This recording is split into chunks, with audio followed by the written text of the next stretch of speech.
Entonces lo que quiero plantear es que la redacción en este punto tiene que centrarse en la medida administrativa y esa es y eso es vincularlo con el fondo, con el proyecto, ¿no? Por eso creo que decir que es un tema formal y no de fondo, no quiero que se malentienda que estoy diciendo que el proyecto queda afuera. No, en el fondo es cómo el proyecto se aborda, pero desde la perspectiva de la medida administrativa. Gracias. Muy bien, ok, sí. José Manuel Correa del CNGMIN. Bueno, respondiendo a lo que planteó el señor Wilfredo respecto a su inquietud respecto a las exploraciones mineras. Las exploraciones mineras están un poco desreguladas en el sentido de que no hay una autorización, tampoco el CNGMIN. El CNGMIN no autoriza, no emite ningún permiso respecto a las exploraciones. Lo que hay simplemente es que la empresa que desee realizar una exploración tiene que dar aviso de inicio de actividades. Eso no es un permiso. Ahora, sin perjuicio de lo anterior, hay algunas exploraciones que se tengan que someter al sistema de evaluación de impacto ambiental cuando tengan ya cierto impacto. Por ejemplo, las prospecciones, que es una fase más avanzada en el desarrollo de un proyecto minero. Las prospecciones se someten al sistema de evaluación de impacto ambiental y si es que obviamente producen afectación directa, tendrían que ser consultadas. Las exploraciones, también de acuerdo a la ley 19.300, también se tienen que someter al sistema de evaluación de impacto ambiental. Simplemente la primera fase, la exploración misma, también se puede tener que someter si es que se realizan exploraciones en áreas protegidas, como parques nacionales, reservas nacionales, etc. ¿A qué quiero llegar con esto? Que el CNGMIN tampoco no emite una autorización respecto a las exploraciones. El carácter de las autorizaciones del CNGMIN es solamente respecto a la seguridad minera. Lo que aprueba son los métodos de explotación. Entiende el legislador por el reglamento de seguridad minera, entendió probablemente de que las exploraciones no tenían un impacto significativo en la seguridad de los trabajadores y por lo tanto no se necesitaba que se autorice el método de exploración, porque probablemente no causaba tanto riesgo a la seguridad de los trabajadores. Pero eso que quiero que quede bien claro, que nosotros no autorizamos las exploraciones. Muy bien. Y por último, quiero acotar algo, que hay bastantes niveles de exploración. Hay un nivel de exploración súper básico que se llama la facultad de catar y cavar. La facultad de catar y cavar la puede hacer cualquier persona y no está limitado absolutamente a nada ni a nadie. O sea, ni siquiera se tiene que pedir un permiso a nadie.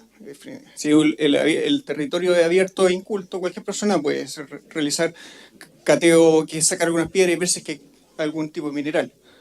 Después hay otras fases que es la exploración, que probablemente es con un sondaje chiquitito, un pequeño socavón, no sé.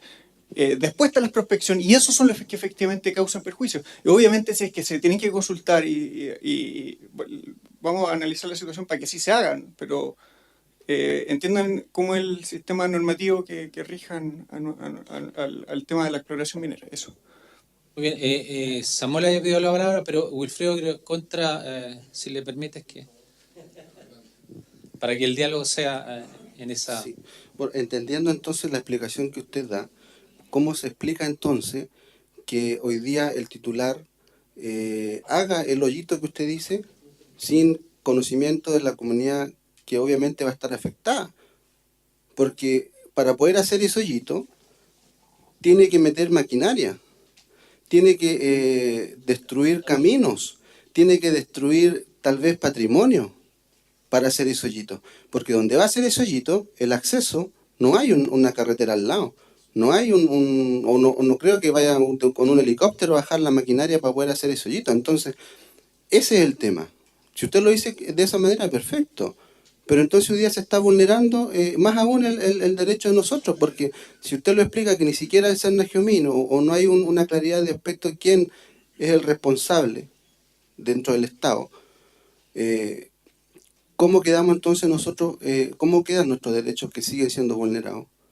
Porque como le digo, para hacer ese hoyito, esa titular va a destruir camino tropero, va a destruir patrimonio, va a destruir arqueología. porque tiene que ingresar una cantidad de maquinaria que son desde el camión que va a hacer el sondaje, el bulldozer para hacer el camino, la retroexcavadora para hacer ¿cómo le llaman esto? La base donde va a ser todo, el camión aljibe, el camión con el combustible, las camionetas con los geólogos y así un sinfín de equipamiento que obviamente dañan lo que hoy día nosotros estamos tratando de proteger. Entonces, no entiendo la respuesta que usted da. O sea, aquí obviamente hay un responsable. Y nosotros, cuando digo yo, Sergio, porque nosotros en el CEA se nos ha dicho que ellos no son responsables de las exploraciones, porque por ellos no pasa la autorización de una exploración. Y no han enviado al Cernagiomín. Y yo particularmente he solicitado una información al Cernagiomín y el Cernagiomín me ha respondido, sí, efectivamente están autorizados para realizar tal y tal exploración en tantos lugares y nos dan incluso hasta las coordenadas GPS. Entonces, si usted dice eso, o sea, no sé, el titular o el responsable del Cernagiomín en la región hace otra acción administrativa y usted dice otra. Pero más allá de eso, esa acción es una acción administrativa que hoy día debe ser consultada de todas maneras. Porque si él va a entregar una autorización o quien sea que la dé, es un acto administrativo que tiene que pasar por la consulta de los pueblos indígenas o de las comunidades indígenas afectadas en este caso. Sí, démosle la oportunidad para que el tema se vaya. Por último, vamos a tomar en consideración lo que usted nos ha señalado. Ahora, respecto a como, de acuerdo con la maquinaria, el impacto que usted se refiere a ese tipo de exploraciones, debería probablemente ser una exploración que efectivamente se someta o que probablemente pueda ser ya una prospección. Porque, como le dije, no todas las exploraciones se justifica porque hay algunas que son que no producen ningún impacto. Pero vamos a tomarlo en consideración para ver qué podemos hacer al respecto. Eso. Muy bien, gracias. Samuel había pedido la palabra, Marcial después, Cecilia, Luis y Matías. Hasta ahí vamos. Creo que Samuel Melinao Mapuche. Creo que hay temas súper importantes en este. Primero, la ley 19.300 es mucho anterior, digamos, al convenio 169. Desde ese punto de vista, los pueblos indígenas no debemos vacilar, digamos, y tenemos que tener claro y el acuerdo y respetar nuestro propio acuerdo de que eso tiene que cambiar. Y eso significa su integralidad y eso también significa, ¿no es cierto?, que el Estado tiene que adecuarse al convenio 169, sobre todo en el aspecto de inversión. Por otro lado, hacer entender también el Estado que, si ustedes bien escucharon aquí, se habla mucho sobre el daño humano, más que nada, ¿cierto? Entonces, todo está mirado con respecto si dañamos a la persona o no. Y cosa que lo entiendo y que es lógico, ¿no es cierto?, cuando yo quiero intervenir algo y quiero proteger algo. Estamos solamente protegiendo al ser humano, al individuo, a la persona. Y en ese sentido queda claro, ¿no es cierto?, el derecho individual y el derecho privado.